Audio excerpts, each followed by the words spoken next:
안녕하세요. 금일은 멕시코 국영 석유회사가 운영하는 해상 플랫폼 화재 소식입니다. 업계 소식지에 따르면 2024년 4월 7일 멕시코 국영 석유회사인 페먹스가 운영하는 해상 플랫폼의 화재로 근로자 1명이 사망했다고 회사는 일요일 성명서에서 밝혔습니다. 4월 6일 토요일 오후 페먹스 석유 생산량의 대부분을 차지하는 멕시코만 남부에 위치한 회사의 에켈비 플랫폼을 강타한 화재로 총 9명의 근로자가 부상을 입었습니다. 부상자 9명 중 5명은 페먹스 직원이었고 나머지는 현지 서비스 제공업체인 다이어바즈 및 코탈 회사 소속이었습니다. 멕시코 전역의 페먹스 인프라는 수년 동안 치명적인 사고를 자주 겪었으며 분석가들은 종종 유지관리 불량 및 기타 운영 결함을 탓합니다. 에켈비 플랫폼은 페먹스의 노후 설비 중의 하나였지만 여전히 중요한 얕은 수심의 유전으로 이루어진 켄테렐 단지의 일부입니다.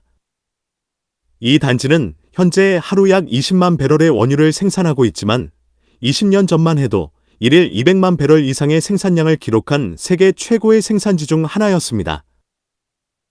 회사의 성명서에서 페먹스는 단지의 석유 및 가스 생산이 어떻게 영향을 받았는지 자세히 설명하지 않았습니다. 화재는 가스 연료 파이프가 플랫폼의 터보 기계에 공급되는 곳에서 시작됐다고 페먹스는 말했습니다.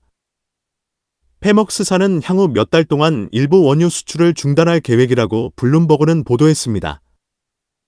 이것이 사실이라면 세계 원유 시장에서 원유 공급이 줄어들고 유가를 끌어올릴 위험은 있는 것입니다. 이번 사건 이후 원유 가격 변동은 어떤지 살펴보겠습니다. WTI 원유 선물은 4월 8일 월요일 이스라엘이 국제사회의 압박 가중으로 가자지구 남부에서 더 많은 병력을 철수함에 따라 1% 이상 하락해 배럴당 86달러 밑으로 떨어졌다. 다시 회복 중입니다. 이스라엘과 하마스도 이집트에서 평화회담을 재개하면서 최근 유가 랠리에 불을 붙인 긴장이 완화됐습니다.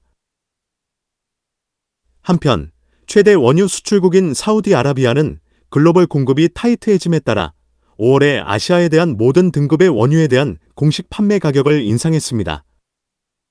멕시코에서는 국영 석유회사인 페맥스가 운영하는 해상 플랫폼의 화재 후 원유 수출 감소는 원유 가격에 일부 영향을 줄 수 있습니다.